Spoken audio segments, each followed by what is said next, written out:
Good morning बच्चों। आज हम विज्ञान में प्रथम पाठ पादपों में पोषण पर चर्चा करेंगे।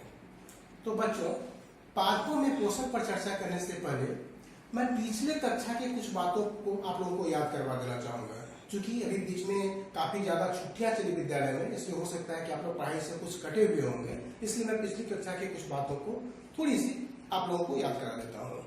जैसे सभी सजीवों को भोजन की आवश्यकता होती है। क्यों होती है? भोजन की क्या आवश्यकता है? तो हमारे प्रत्येक दिन के कार्य करने के लिए जो भी कार्य हम करते हैं या हमारे शरीर में जो भी जैव प्रक्रियाएं होती है वो सभी के लिए ऊर्जा चाहिए, और ये ऊर्जा हमें भोजन से प्राप्त होती है। इसलिए सभी सजीवों के लिए भोजन काफी आवश्यक चीज है। भोजन में कुछ प्रमुख घटक होते हैं: कार्बोहाइड्रेट, प्रोटीन, वसा, विटामिन, खनिज लवण। ये सब भोजन के कुछ प्रमुख घटक हैं और इन सभी का अपना अपना महत्वपूर्ण कार्य है। जैसे कार्बोहाइड्रेट और वसा ऊर्जा देने वाले भोजन में, प्रोटीन शरीर का विकास करता है और शरीर के अंगों की टूट फूट की मरम्मत करता है। इसके अलावा विटामिन और खनिज लवण काफी अल्प मात्रा में हमारे शरीर को चाहिए और ये हमारे शरीर को बीमारियों से बचाता है। अगर इसकी कमी हो जाए हमारे भोजन में तो हमारा शरीर कई तरह की बीमारियों से ग्रसित हो सकता है। इसलिए हमारा भोजन ऐसा संतुलित होना चाहिए कि उसमें सभी घटक जो है उचित मात्रा में और पर्याप्त मात्रा में हमें मिल सके। इसलिए इन्हें पोषक भी कहते हैं। भोजन में इस प्रमुख घटक के अलावा एक और काफी प्रमुख घटक है जल, जिसको कि हम लोग पोषक तो नहीं कह सकते हैं, लेकिन हमारे शरीर में उसकी काफी महत्वपूर्ण भूमिका है। हमारे शरीर का कोई भी कार्य, चाहे वो पाचन का कार्य हो, संवहन का कार्य हो, उत्सर्जन का कार्य हो, कोई भी कार्य जल के अभाव में नहीं हो सकता है। हमारे शरीर में जो बहता हुआ रक्त है उसमें भी काफी सारी मात्रा जल की है। इसके अलावा हमारे शरीर के तापमान को भी नियंत्रण करने का काम जल के द्वारा किया जाता है। तो ये सब भोजन के प्रमुख घटक हैं जो हमें चाहिए। तो हम लोग भोजन करते हैं, सभी सजीव भोजन करते हैं। सजीवों और निर्जीवों को अलग अलग ग्रुप में बांटा गया है। सजीवों में कुछ लक्षण पाए जाते हैं जो निर्जीव में नहीं पाए जाते। जैसे सजीव भोजन करते हैं, सजीवों में वृद्धि होती है, सजीवों में उत्सर्जन होता है, सजीवों में पाचन होता है, सजीव गमन करते हैं, सजीवों में जनन की क्रिया होती है। तो ये सब कुछ ऐसे लक्षण हैं जिसके आधार पर सजीव और निर्जीव को हम अलग अलग भागों में बांटते हैं या अलग अलग ग्रुप में उनका वर्गीकरण करते हैं। तो सजीव में भोजन हो तो सजीव भोजन करते हैं, सजीवों में पोषण होता है। तो सबसे पहले हम जानेंगे कि पोषण है क्या। तो भोजन का शरीर के अंदर ग्रहण करना, भोजन का शरीर के अंदर ग्रहण करना और उसका उपयोग करना, यही पोषण है। यहाँ शरीर भोजन को शरीर के अंदर ग्रहण करना, ये तो हम लोग समझ गए। भोजन का जो अंतर्ग्रहण हम लोग करते हैं, मुंह के अंदर जो भोजन को लेते हैं वो हो गया भोजन का ग्रहण करना। अब उसका उपयोग क्या है? तो यहाँ जो प्रमुख घटक है जिसके प्रत्येक कार्य को हम लोग जाने कि कोई ऊर्जा देता है, कोई शरीर की वृद्धि करता है, कोई बीमारियों से लड़ने की ताकत प्रदान करता है। तो ये सारा कार्य इस रूप में हमें ये मिल जाए कि हमारे शरीर के अंदर अपने सारे कार्य को संपन्न करे, तो इसका मतलब है कि भोजन की उपयोगिता हमारे लिए पूर्ण हो गई और तब हमारे द्वारा पोषण हो गया। तो यही पोषण है, भोजन का शरीर के अंदर ग्रहण करना और उसका उपयोग करना, यही पोषण है। तो पौधे भी सजीव हैं, क्योंकि वो भी वृद्धि करते हैं, उन्हें भी भोजन चाहिए, उनमें भी उत्सर्जन होता है, उनमें भी जनन होता है। इसलिए पौधे सजीव हैं और पौधे भी पोषण करते हैं, लेकिन वह पोषण हम प्रत्यक्ष रूप से देख नहीं पाते।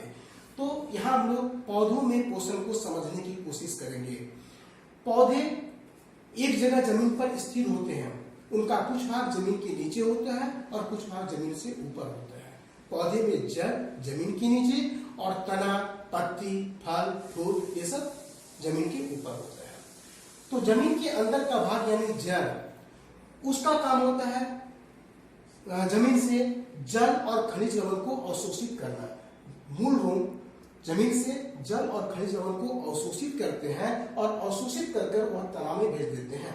अब यहाँ आपको ये समझना होगा कि तना में नली की जैसी दो संरचना जो बिल्कुल एक दूसरे से समांतर चलती है, दो संरचनाएं बिल्कुल नली के जैसे पाई जाती है, जिसको हम लोग संवहन ऊतक कहते हैं। इसमें से एक जाइलम है और दूसरा फ्लोएम है।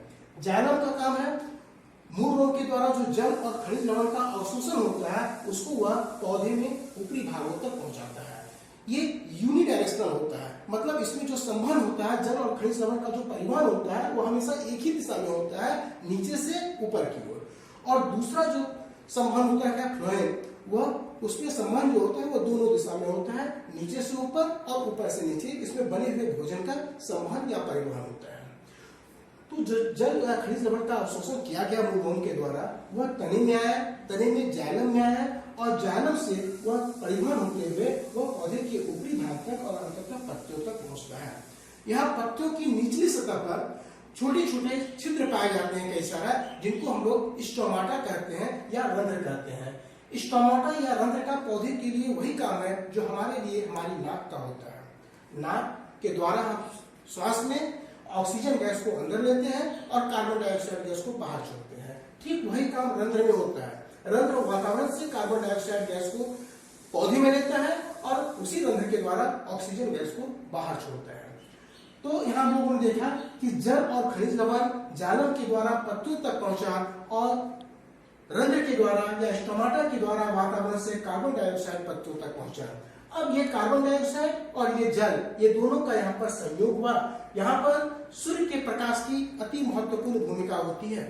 पत्तियों में एक हरे रंग का वर्णक पाया जाता है जिसको हम पर्णहरित या क्लोरोफिल कहते हैं।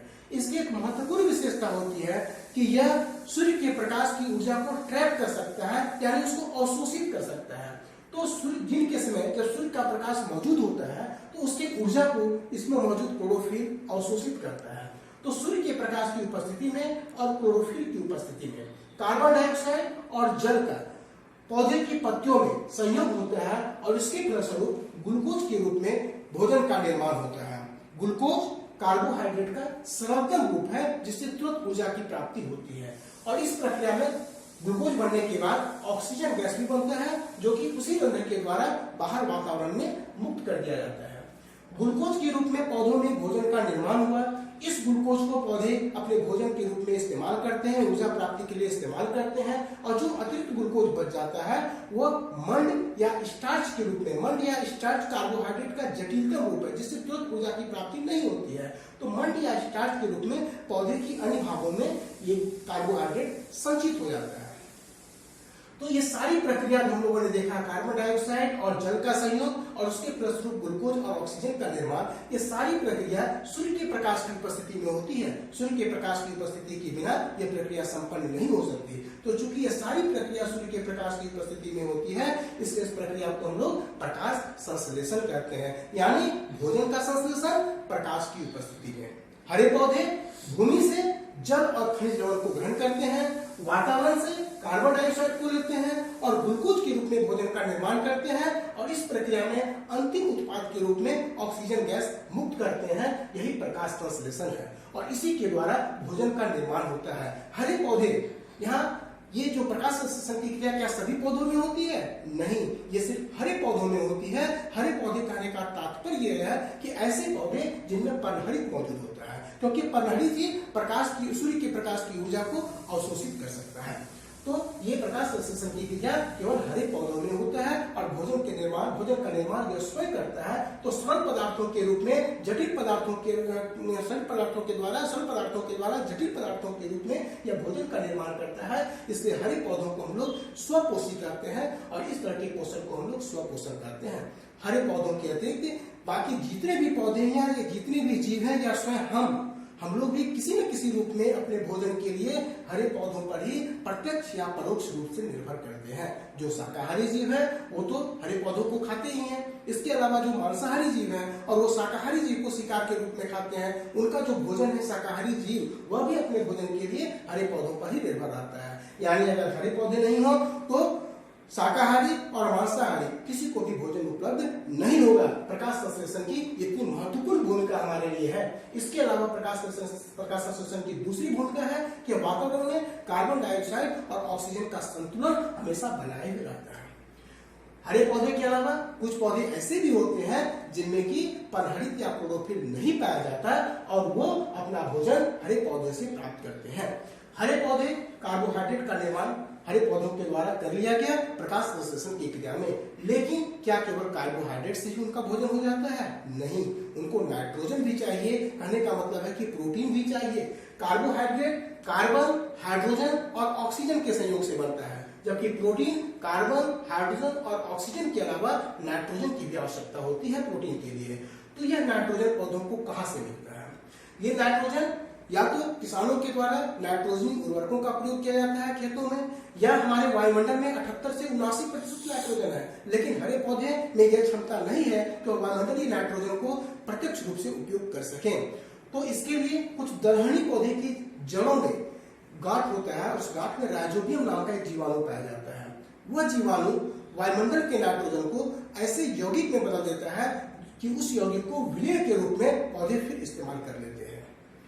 या फिर प्रकृति में बहुत तरह की इस तरह की घटनाएं होती है। बारिश के मौसम में बिजली चमकता है, उसमें भी वातावरण का जो नाइट्रोजन है वह स्रव यौगिक के रूप में परिवर्तित होता है और फिर पौधे उसका उपयोग करते हैं। तो इस तरह से कार्बोहाइड्रेट और प्रोटीन दोनों की पूर्ति हो जाती है पौधे के लिए। अब कुछ ऐसे पौधे हैं जिनमें परहरित नहीं पाया जाता है, जैसे अभी हम लोगों ने नाम लिया राइजोबियम जीवाणु का। राइजोबियम जीवाणु वो भोजन का निर्माण नहीं कर सकता है, तो राइजोबियम वो दलहनी फसलों की गांठों में होता है और वहां से अपने भोजन को प्राप्त करता है। बदले में हम लोगों ने देखा कि वह उसे नाइट्रोजन उपलब्ध कराता है। तो यह एक सहजीविता का संबंध हो गया। सहजीविता दो जीवों का एक ऐसा संबंध है जिसमें दोनों जीवों को परस्पर एक दूसरे से लाभ होता है। यहाँ हम लोगों ने दलहनी फसल और राइजोबियम जीवाणु का जिक्र किया है। इसके अलावा शैवाल और कवक, अलगी और फंगी का भी एक कॉम्बिनेशन है जिसको हम लोग लाइकेन कहते हैं। लाइकेन कवक और शैवाल का संयोग है। इसमें कवक नीचे की ओर होता है और शैवाल ऊपर की ओर होता है। कवक शैवाल को रहने के लिए जगह देता है और जमीन से जल और खनिज लवण का अवशोषण कर शैवाल तक पहुंचाता है। बदले में शैवाल चूंकि उसमें परहरित है, वह भोजन का निर्माण करता है और कवक को भोजन प्रदान करता है। तो यह दो जीवों का एक ऐसा संबंध हो गया जिसमें दोनों जीवों को एक दूसरे से फायदा हो रहा है। इसके अलावा हम लोग अपने आसपास देखते हैं कि बड़े बड़े पेड़ के ऊपर पीले रंग के सर्पाकार कुछ पौधे लिपटे हुए रहते हैं, जिनको कि हम अमरबेल कहते हैं। अमरबेल में परहरित नहीं होता है, वह जिस बड़े पौधे पर या जिस बड़े पेड़ पर लिपटा हुआ रहता है उसी से अपने भोजन को ग्रहण करता है। इसलिए अमरबेल एक परजीवी पौधा का सर्वोत्तम उदाहरण है। वह जिस पौधे पर रहता है उससे अपना भोजन ग्रहण करता है, बदले में उस पौधे को कोई फायदा नहीं होता है बल्कि नुकसान ही होता है। और इस तरह के संबंध को हम लोग परजीविता कहते हैं और इस तरह के पोषण को हम लोग परजीवी पोषण कहते हैं, जो कि विषम पोषी पोषण का एक उदाहरण है। स्वपोषण हमने देखा कि हरे पौधे अपने भोजन का निर्माण स्वयं करते हैं और वह स्वपोषण है।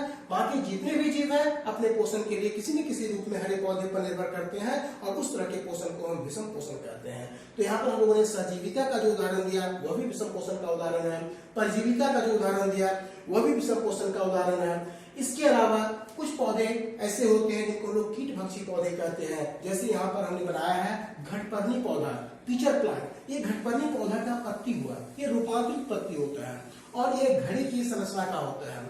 इसके ऊपर का भाग एक ढक्कन के जैसा होता है।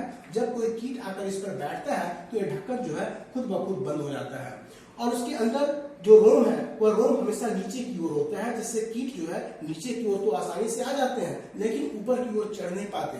उसके बाद इस पत्तियों में रूपांतरित पत्ती में यानी इस घड़े में कुछ पाचक रस का स्राव होता है और उस कीट को इस पौधे के द्वारा पचा लिया जाता है।